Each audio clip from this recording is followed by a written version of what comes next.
저는 뭐 평범한 직장인이었습니다. 2009년도에 건설회사 입사를 해서 2020년에 이제 퇴사를 했고, 한 12년 정도 직장 생활을 했죠. 직장 생활을 하면서 해외 근무도 한 5년 정도 했었고요. 사우디 2년, 우즈베키스탄 3년 했었고, 그 다음 국내 현장도 한 3년 했던 것 같아요. 이제 서산에 있는 태양광 발전소 현장, 서울 홍은동의 아파트 현장, 그렇게 했었고, 나머지 기간은 한 4년 정도는 서울 본사에서 근무를 하면서 그냥 평범한 직장인으로서 생활을 하다가, 근데 그 와중에 회사가 이제 저를 이제 평생 책임져 주지 않는다는 거를 이제 느끼고 재테크 공부를 시작을 했었습니다.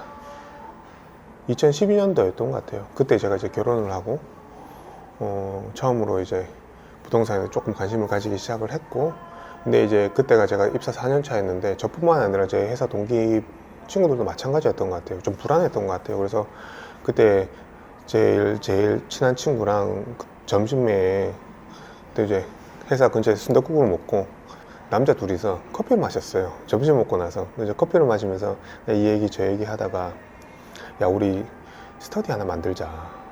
스터디 하나 만들어서 재테크 공부 좀 해보자 라고 그렇게 의기투합을 했습니다. 그게 2012년 5월이었을 거예요. 네. 그렇게 커피빈에서 아이스 아메리카노 마시면서 그렇게 스터디를 결성을 했고, 그게 이제 저희 동기 9명, 10명 정도 됐던 것 같아요. 그때서부터 한 2년 정도 매주 일요일마다 오전 3시간씩 스터디 카페에 모여가지고 그 남자 9명, 10명에서 스터디 공부를 했었습니다. 뭐 다양한 주제를 많이 했었어요. 부동산도 했었고요.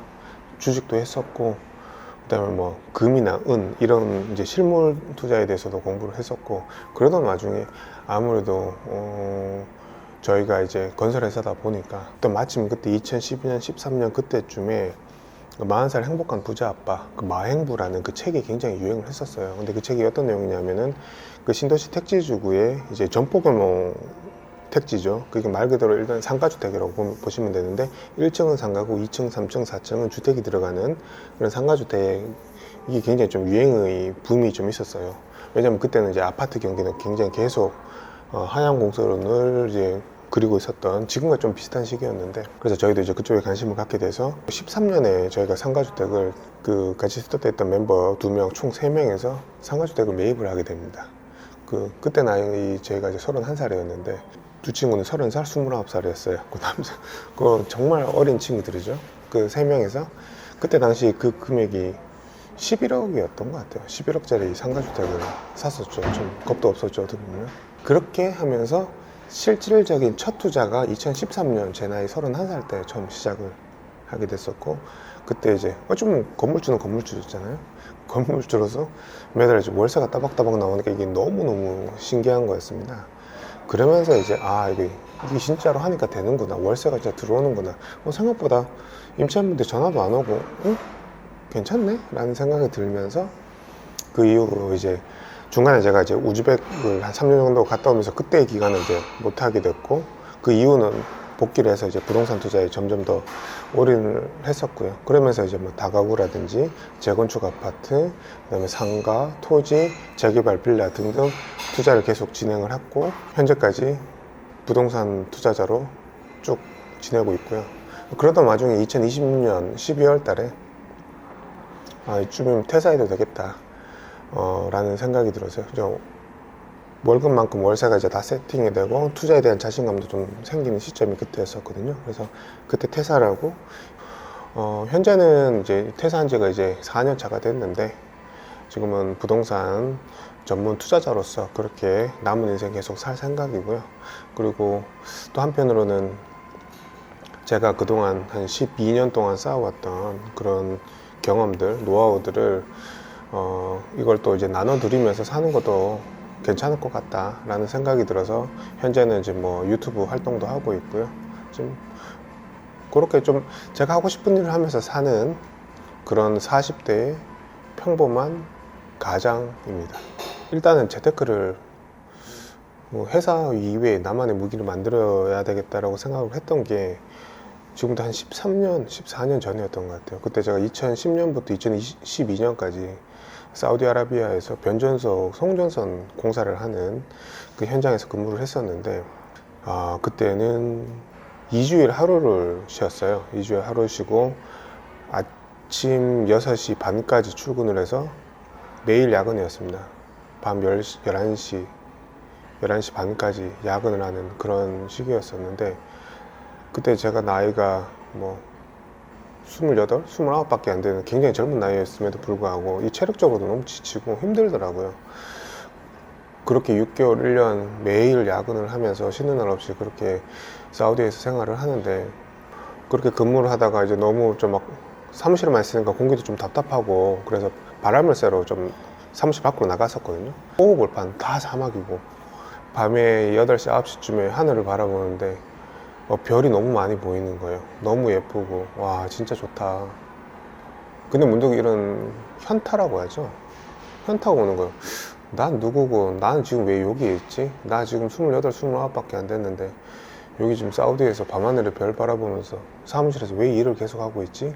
라는 생각이 막 불현듯 들면서, 지금 사무실에서 같이 근무하시는 고참분들이죠. 뭐 과장님, 차장님, 부장님, 소장님까지 해서, 야, 내 미래의 모습이 10년 후의 모습이 저렇게 될 것 같고, 20년 후의 모습, 30년 후의 모습이 딱 저 모습인데, 내가 평생 이거를 2주에 하루 쉬면서 하루에 16시간, 17시간 사무실에 앉아서 계속 근무를 할 수 있을까? 이게 과연 내가 원하는 삶이 맞을까? 그런 생각이 좀 많이 들었습니다. 그래서 그때, 회사 이외에 나의 것을 만들어야 되겠다라는 그런 큰 다짐을 하게 됐었고요. 그러면서 이제 저희는 그때 당시만 해도 4개월 근무를 하면 2주 한국 휴가를 올 수가 있었습니다. 근데 휴가를 가서, 보통 이제 휴가 갔다가 올 때는 이제 한국 먹거리들 있잖아요. 뭐 예를 들면은 뭐 족발이라든지, 그 다음에 사우디는 술은 안 되니까 술은 못 가져갔었고요. 밀키트 같은 것들을 많이 가져갔는데, 저는 그때 그런 걸 좀 최소화를 줄이고, 참 무슨 생각이었는지 모르겠는데 교보문고로 가서 재테크 관련된 책들을 막 샀어요. 막 한 20권 정도? 20권 정도 사서 그 캐리어에 책을 담아서 그렇게 사우디로 갔었어요. 그때는 전자책 이런 개념도 별로 없었고요. 이북 같은 것도 이제 막 초창기 태동되고 있어서 좀 무식하지만 종이책을 다 사서 그렇게 해서 캐리어에 싣고 가서 혼자 방에서 그렇게 책을 좀 읽었던 게 재테크의 시작이었고, 그러던 와중에 아무래도 제가 또 건설회사 다니다 보니까 부동산 쪽에 이제 소식을 접할 기회도 많고 접점도 많았기 때문에 자연스럽게 이제 부동산 쪽으로 재테크 준비를 시작했던 것 같습니다. 제일 힘들었던 거는 그거죠. 이게 맞나? 내가 하고 있는 게 잘하고 있는 건가? 왜냐하면 열심히 물건 분석하고 임장 다니고 입찰도 하지만 사실 낙찰 받은 것보다 폐찰이 훨씬 더 많았거든요. 10건 입찰을 하면은 낙찰은 뭐 한두 건 받을 수 있을까 말까 정도니까요. 왜냐하면 저는 좀 기본적으로 좀 보수적으로 입찰가를 정하는 편이다 보니까, 그러다 보니까 이제 바로바로 성과가 안 나오니까 이게 이제 다운이 되는 거죠. 그러면서 내가 가는 이 길이 맞나, 의구심도 들고 내 실력은 늘었는지 그런 것도 모르겠고, 열심히 시간과 노력은 계속 쏟아붓고 있는데 또 직장 다니면서 그 없는 시간, 그러니까 직장 일도 해야 되고 집에서는 애기도 케어해야 되고 같이 놀아주기도 해야 되는데, 그 와중에 틈틈이 또 부동산 공부도 계속하고 임장도 다니고 하는데, 그런 시간과 노력을 투입하는데도 불구하고 성과는 계속 나오지 않았을 때, 그때 좀 많이 힘들었었죠. 누군가가 옆에서 이거 너 잘하고 있는 거 맞아, 지금 그 낙담의 골짜기를 지나고 있어, 여기만 조금만 더 조금만 더 시간이 축적되고 그 임계점을 넘어가면은 또 다른 형태의 이 계단식 성장이 있다는 거를 누가 얘기를 해줬더라면 그나마 좀 덜 힘들고 덜 불안해 하면서 했을 것 같은데, 조금 그게 없었어요. 그래서 그 점이 가장 힘들었었고, 근데 그러던 와중에 이제 저는 이제 처음에도 말씀드렸다시피 초창기 때부터 이제 스터디를 이용해서 그 그룹 내에서 같이 활동을 좀 많이 했었습니다. 그래서 다행히 그 저와 관심사가 같은 분들 주위에 그분들이 계셨고, 같이 얘기를 나누고 감정을 서로 교감을 하고 소통을 하고 서로의 힘듦을 이야기하고, 그러면서 그 시기를 어찌 보면 잘 버텨내고 지나갔던 게 아닐까. 예, 그런 불확실성, 불안감이 좀 제일 힘들었던 것 같습니다. 뭐 좀 사실 심플합니다. 저는 기본적으로 일단은 매일 올라오는 경매 신권 물건은 매일 보고요. 놓치지 않으려고 보고, 그 다음에 공매 물건 같은 경우는 일주일에 하루, 보통 한 목요일 날 보네요. 목요일 날 공매 물건을 일주일에 한 번 보고요. 그 다음에 신탁 공매 물건도 매주 수요일마다 한 번 보고요.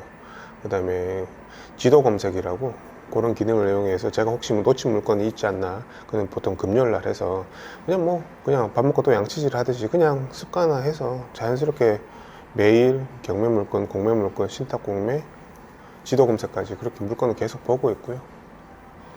그러면서 일주일에 한 건씩 물건을 분석하고 임장도 안 했고 그걸 보고서를 썼던 거를 계속 하고 있었어요. 이제 그러면은 1년에 한 50개 정도의 물건을 제가 분석을 하더라고요. 임장도 다녀오고. 근데 그게 시간이 지나면서 제가 예전에 1년 전에, 2년 전에 분석했던 물건들을 보면 저도 와, 이때는 이거밖에 안 됐어? 라고 생각이 들 정도로 좀 헛웃음이 나올 때도 있었거든요.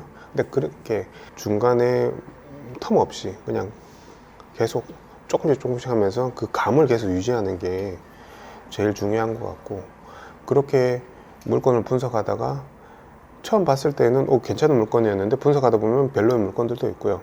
처음에는 그냥 한번 해볼까 했는데 되게 좋은 물건들도 있고요. 이게 좀 다양하거든요. 그러던 와중에 정말 이건 입찰도 해볼만 하다, 투자해볼 만하다 라는 물건이 생기면 실제로 이제 입찰까지 진행을 하고요. 그렇게 부동산 투자를 하고 있고, 부동산 투자를 또 이제 길게 오랫동안 할 생각이기 때문에 급하게 막 1년에 뭐 3건, 4건, 뭐 5건, 뭐 10건 이렇게 처리해야지 라는 마음으로 하는 것보다는 1년에 한 건만 받아서 처리하자. 저는 사실 그 생각으로 해요. 그래서 조급하지 않게, 대신에 정말 제가 확신하는 물건, 이건 진짜 좋은 물건이야, 그리고 이거는 이 정도 가격에 쓰면 정말 안전 마진이 커 라는 물건에 대해서만 좀 안정적으로 투자를 진행을 하고 있고요. 1년에 한 건 정도만 벌어도 그 일반 분들도 마찬가지로 자기의 그 회사 연봉만큼 충분히 벌 수 있는 게 지금 이 부동산 시장이거든요.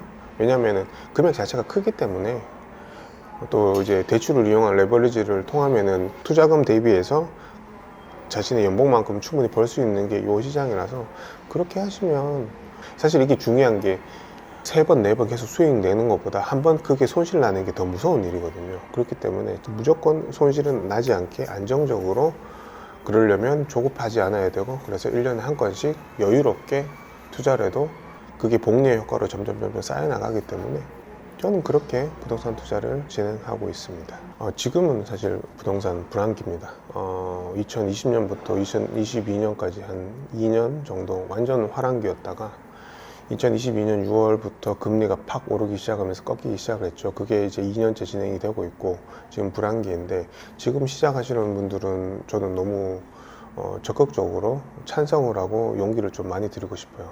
왜냐하면 이렇게 불황기일수록, 남들이 공부를 안 할 때일수록 이때 공부를 해놓고 자신의 도끼날을 갈아두면 이게 언젠가는 무조건 빛을 보거든요. 왜냐하면 지금 관심이 없을 때 공부를 해놓고 투자를 진행을 해야지 보다 좋은 물건을 굉장히 좋은 가격으로 살 수가 있는 시기인데, 사실 이런 시기 때 투자를 해서 사놓는 게 맞고요.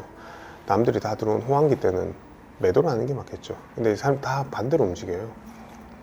그래서 지금 이제 시작하시는 분들한테서는 정말 박수를 쳐드리고 싶고, 정말 옳은 선택을 하셨다 말씀드리고 싶고요. 제가 감히 먼저 또 조언이라고 해야 되나요? 뭐 그런 거를 좀 말씀드린다고 하면은 한 3가지 정도가 있을 것 같습니다. 첫 번째는 인풋과 아웃풋입니다. 그게 무슨 말이냐면, 첫 번째는 부동산에 대한 많은 지식들에 대해서 인풋을 좀 많이 넣으셨으면 좋겠어요. 그 인풋이라고 하면은 부동산 관련된 책이 있을 수가 있고요. 요즘 유튜브를 통해서도 굉장히 양질의 컨텐츠들이 많기 때문에 또 유튜브가 될 수도 있고, 그 다음에 부동산 강의가 되겠죠. 그래서 직접 오프라인이나 온라인 수업을 들으면서 그렇게 최대한 많은 인풋을 넣으셨으면 좋겠고요. 자기 머릿속에 들어오는 그 인풋들을 정리를 하고 자기 거로 만드는 그런 소화 과정이 필요합니다. 그게 아웃풋의 과정이거든요. 주로 많이 하시는 것들이 이제 블로그나 아니면은 부동산 이제 카페 같은 데에 자신이 분석한 물건 보고서 같은 거를 쓰는 것이죠. 그렇게 이제 제가 이제 부가남 블로그나 부가남 유튜브에 보면 제가 물건 분석 많이 하지 않습니까? 그런 식으로 저는 이 물건을 이렇게 받고 입지는 어떻고 시세는 어떻고 그다음에 수익률은 어떻다 이렇게 해서 이거 얼마짜리입니다 라고 이런 식으로 아웃풋을 계속 내는 거예요. 그러면 머릿속에 이제 정리가 되면서 자신만의 분석 프로세스가 만들어지기 시작하거든요. 그게 이제 하루아침에 바로 우와 이 정도의 퀄리티가 나오다니 라는 거는 사실 있을 수는 없지만 한 번, 두 번, 그게 5번, 10번, 20번, 30번, 50번, 100번 되면 점점 이게 갈고 닦아지면서 굉장히 예리해집니다. 그래서 그렇게 아웃풋을 내는 연습을 계속 하시면 돼요. 이렇게 인풋을 계속 넣고요. 아웃풋을 계속 빼주셔야 돼요. 그렇게 이제 꾸준히 좀 하시기를 먼저 추천을 드리고, 그리고 뭐 그 책도 마찬가지예요. 책도 이제 부동산 관련된 책을 보시면은 그 자기 자신의 블로그나 네이버 카페에 서평을 쓰시는 거예요. 이 읽고 나서 어떤 점을 느꼈고, 거기에서 지금 핵심 문장은 뭐였고, 이 점에 대해서 나는 공감을 한다, 이걸 적용해 보겠다, 이런 식으로 아웃풋을 계속 내시면 되고요. 책부터 시작하시면 좋을 것 같고, 그 다음에 이제 뭐 강의를 들으시면 뭐 수강 후기를 쓴다든지, 그 이후에 이제 스스로 물건 분석할 수 있는 그 정도의 이제 역량이 조금 쌓이면 아까 말씀드렸다시피 물건 분석을 스스로 이제 한번 써보시는 거죠. 그렇게 인풋과 아웃풋을 꼭 해보셔라 라는 말씀을 첫 번째로 먼저 드리고요. 두 번째는 자신의 동료, 스터디 그룹 또는 모임에 참여하라 라는 말씀을 좀 드리고 싶습니다. 이게 혼자 하다 보면은 저도 힘들었던 점이 뭐냐면 이게 맞는지 잘하고 있는지 불안하고 좀 그런 면이 많았었어요. 그래서 근데 대신에 이렇게 스터디 모임에 있으면 나랑 뜻이 맞고 결이 비슷한 사람들이 다 모여있기 때문에 그분들하고 같이 소통하고 같이 공부를 하면서 미처 내가 알지 못했던 부분들 또한 그렇게 예를 들어서 뭐 10명이 모여있다고 치면은 한 달에 한 번씩 모였을 때 물건 분석했던 걸 서로 공유하게 되면 나는 하나를 준비하면 되지만 대신 나는 나머지 9분의 물건에 대한 이런 공부를 할 수가 있어요. 배움을 얻을 수가 있고요. 그 중에 보면 또 어떤 분은 주거형에 되게 특화되신 분이 있고 어떤 분은 상가, 어떤 분은 토지, 각각의 주 영역이 다 다르거든요. 주특기가 다르기 때문에 그분들을 통해서 되게 다양한 정보를 인풋을 엄청 많이 넣을 수 있죠. 그리고 동시에 거기서는 나의 분석글을 말씀을 드리면서 아웃풋을 또 할 수가 있어요. 예. 그런 인풋 아웃풋 기능도 있을 뿐더러 또 감정적인 그 나의 불안함을 해소해주고 동료가 생기기 때문에 꾸준히 갈 수 있는 그런 원동력이 되기 때문에 그 스터디 모임을 꼭 가져라 이런 말씀을 좀 드리고 싶고요. 마지막 세 번째는 이거는 이제 마인드 세팅 관련된 내용인데요. 조급함을 버려라입니다. 이게 사실 이 부동산이란 분야는 물론 초기 투입금도 굉장히 크고요. 최소 뭐 몇천만 원부터 이제 시작을 하니까 대신에 거기서 얻는 수익도 몇천만 원, 몇 억이 그냥 바로 올 수 있는 게 부동산 분야다 보니까 사람들이 많이 관심을 갖는데 또 한편으로 이래요. 주변에서 누가 얼마 돈 벌었는데 그러면 나도 하고 싶어서 조급함이 좀 생기거든요. 근데 예를 들어서 한번 생각을 해볼게요. 만약에 부동산 투자를 해서 5천만 원을 수익이 났다 그러면 그냥 일반인들의 연봉 정도가 되지 않습니까? 5천만 원. 근데 그 5천만 원을 벌기 위해선 직장인이라면은 일주일에 5번 출근을 해야 되고 8시간씩 근무를 해야 되고 1년이면 50주라고 했을 때 250일을 출근을 해야 됩니다. 250일에 8시간을 곱하면은 거의 한 2000시간 정도가 되거든요. 2000시간을 자기 시간을 투자를 하고 투입을 해야지 연봉 5천만 원을 버는데 근데 많은 분들이 부동산 투자를 통해서 5천만 원을 버는 거 되게 쉽게 생각하시는 것 같아요. 뭐 임장 몇 번 한 두세 번 갔다 오고 강의 한두 개 들었으니까 나 이거 수익 나야지 라고 생각하시면 직장은 2000시간을 투자를 해서 5천만 원을 벌었는데 나는 이걸 한 20시간 투자 또는 30시간 투자해서 5천만 원을 벌어야지 라고 생각을 하기 때문에 조급함이 생기는 거고 그러다 보니까 실수가 나오는 거거든요. 그런 실수가 나오기 때문에 그래 내가 2000시간 투자해서 5천만 원 회사에서 받으니까 나는 그러면 200시간 투자를 해서 부동산을 통해서 5천만 원 벌어야지 이 정도만 생각을 하셔도 조급함이 좀 많이 떨어지거든요. 200시간이라고 하면은 일주일에 10시간만 투자를 해도 20주면은 거의 36, 37 얼마냐? 37 6개월에서 7개월 정도 시간이거든요. 그렇게 매주 10시간씩 보통 한 10시간 정도 하면은 물건 하나 분석을 다 하는 데까지 임장까지 갔다 올 시간까지 한 10시간이면 충분히 다 할 수가 있거든요. 그렇게 6개월 7개월 하시면은 충분히 연봉만큼 벌 수가 있습니다. 그러니까 꾸준히 하시되 조급함을 버리고 1년에 한 건 받는다는 생각으로 그렇게 좀 차근차근 단계별로 가셨으면 좋겠어요. 그런 마인드 세팅 꼭 하셨으면 좋겠습니다. 저는 앞으로 90세, 100세 뭐 그때가 되더라도 계속 부동산 투자자로 살고 싶습니다. 저는 이게 가장 재밌고 또 제가 제일 잘하는 일이고 제가 좋아하고 잘하다 보니까 저희 경험과 노하우를 또 다른 분한테 드릴 수 있어서 거기서 오는 또 뭐라 해야 되죠? 감정적인 그런 채워짐 충만함이 있기 때문에 저는 계속 이렇게 살 것 같아요. 그래서 뭐 구체적으로 뭐 10년 안에 뭐 얼마를 벌겠다라는 목표는 뭐 개인적으로 좀 가지고는 있지만 근데 그걸 향해서 너무 달려가지는 않을 것 같고요. 그냥 지금 페이스대로 매일 아침에 신문 보듯이 경매 물건 보고 물건 일주일에 하나씩 분석을 하고 또 그거를 보니까 제가 이제 컨텐츠를 제작을 하고 또 작년에 멘토링도 했었고 그다음에 또 이제 스터디 모임도 하고 그러다 보니까 이제 그전에는 저와 접점이 없었던 분들하고도 이제 인연이 이어져서 소통하는 경우가 생기는데 생각보다 되게 많은 분들이 부동산 투자나 부동산 공부를 하지 않은 상태에서